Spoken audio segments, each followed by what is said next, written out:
Good morning బాబా. Good morning. టమాటా అరచేయమన్నావు కదా, అందుకని చెప్పేసి ఇంట్లో అన్నీ ఉన్నాయి. చర్చి దగ్గర కరేపాకుంటే కోసుకొని వస్తాము. 5 నిమిషాల్లో నీకు టమాటా రైస్ చేస్తాను. సరే కానీ సరేనా? ఓకే అండి. టమాటా రైస్లోకి మొత్తం అయితే కట్ చేసేసుకున్నా. ఉల్లిపాయ, పచ్చిమిర్చి, టమాటా, అల్లం, వెల్లుల్లి, పులావ్ దినుసులు అయితే పక్కన పెట్టేసాను. అల్లం వెల్లుల్లి మిక్సీ పట్టేసుకున్నాం. ఇవైతే మిక్సీ పట్టేసుకోవాలి. అదేవిధంగా ఎండుమిరపకాయలు అయితే నానబెట్టేసాను ఒక అరగంట క్రితమే. ఎండుమిర్చి కూడా మిక్సీ పట్టేసుకోవాలి. ఇవి బాగా మెదిగిన తర్వాత టమాటా కూడా మిక్సీ పట్టేసుకున్నాం. మిక్సీ జార్లో టమాటా కూడా వేసేసుకున్నాం. మూత పట్టేసుకున్నాం.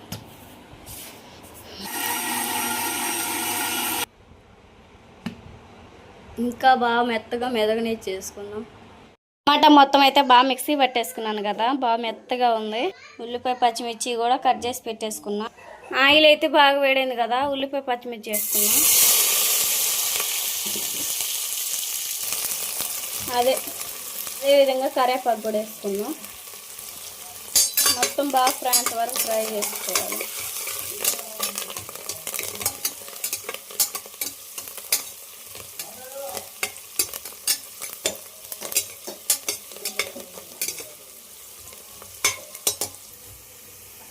నార్మల్ బియ్యం అయితే పోసాను కదా, బాస్మతి బియ్యం కూడా ఇందులోని పచ్చి కలిపేసుకున్నాం. మొత్తం అయితే 2 కలిపేసుకొని శుభ్రంగా కడిగేసుకున్నాం. ఇవైతే బాగా ఫ్రై నీళ్ళు తీసేసుకున్నాం.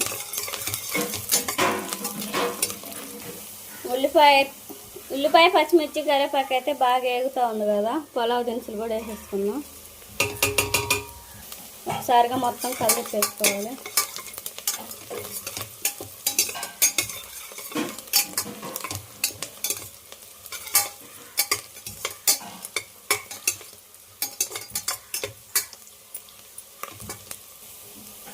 ఉల్లిపాయ, పచ్చిమిర్చి, పులావ్ దినుసులు అయితే మనకు బాగా ఫ్రై అయ్యి మంచి స్మెల్ వస్తుంది.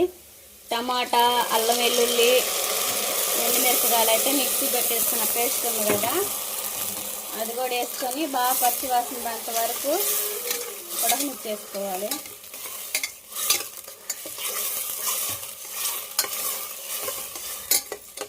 ఇందులోనే లైట్గా పసుపు, సాల్ట్, కారం వేసే పని లేదులే. ఎండుమిరపకాయలు వేసాను, అదేవిధంగా పచ్చిమిర్చి వేసాను కాబట్టి మరి ఘాటుగా ఉంటే పిల్లలు తినరు. లైట్గా పసుపు, సాల్ట్ వేసుకున్నాను. పసుపు కల్లుప్పు అయితే వేసుకున్నాను కదా, ఒకసారి కలిపి వేసుకొని మూత పెట్టేసుకున్నాం.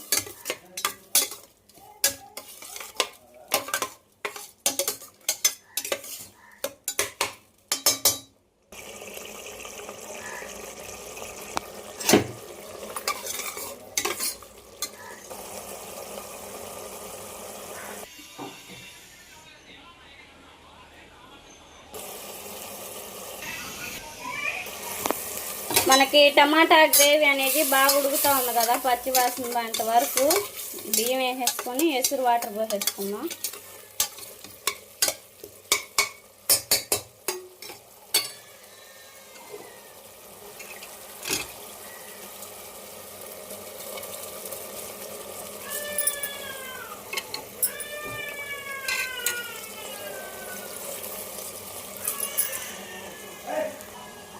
మొత్తం అయితే బియ్యం వేసేసుకున్నాం కదా, ఇంకా టమాటా ప్యూరీ, అదేవిధంగా బియ్యం మొత్తం బాగా కలిసేంత వరకు కలిపేసుకొని ఎసురు వాటర్ పోసేసుకోవాలి.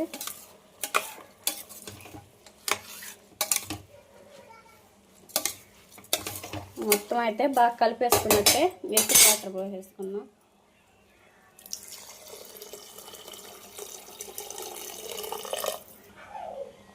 ఎసురు వాటర్ అయితే మొత్తం పోసేసినట్లే కదా, ఒకసారిగా మళ్ళీ మొత్తం కలిపేసుకొని విజిల్ మూత పెట్టేసుకుంటే ఒక 2-3 విజిల్లు వస్తే మనకి రైస్ అనేది బాగా ఉడికేసిద్ది.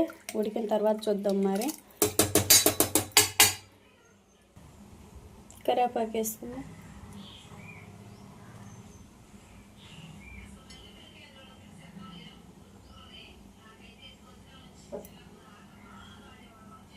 విజిల్ మూత పెట్టి పెట్టేసుకో. 3 విజిల్ తర్వాత చూద్దాం మరి రైస్ ఎట్లా ఉడికిద్దా ఏమో మరి.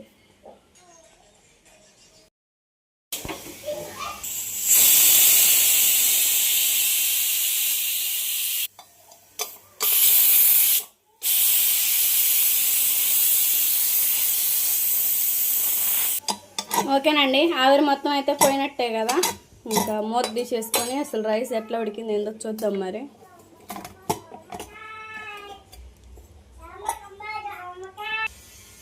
అదిగండి రైస్ అయితే చూడండి ఎంత బాగా ఉడికిందో.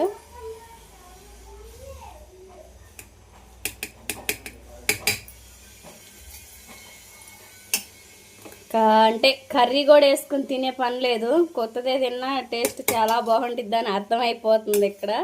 అసలు ఎసురు కూడా పర్ఫెక్ట్ లెవెల్ చాలా బాగా సరిపోయింది. సరే మరి బావకి పిల్లలకైతే టమాటా రైస్ వడ్డిచ్చేసేద్దాం. సరేనండి, టమాటా రైస్ మనకి బాగా అయింది కదా, బాగా ఉడికేసింది. ప్లేట్లోకి వడ్డిచ్చేసేద్దాం బావకి పిల్లలకి.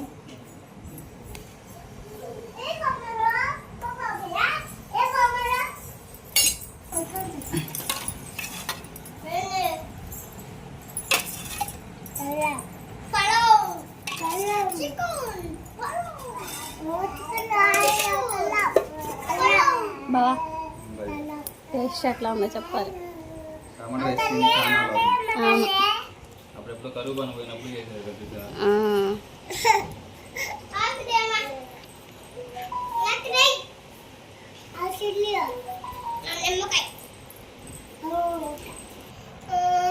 బాగుందా బా?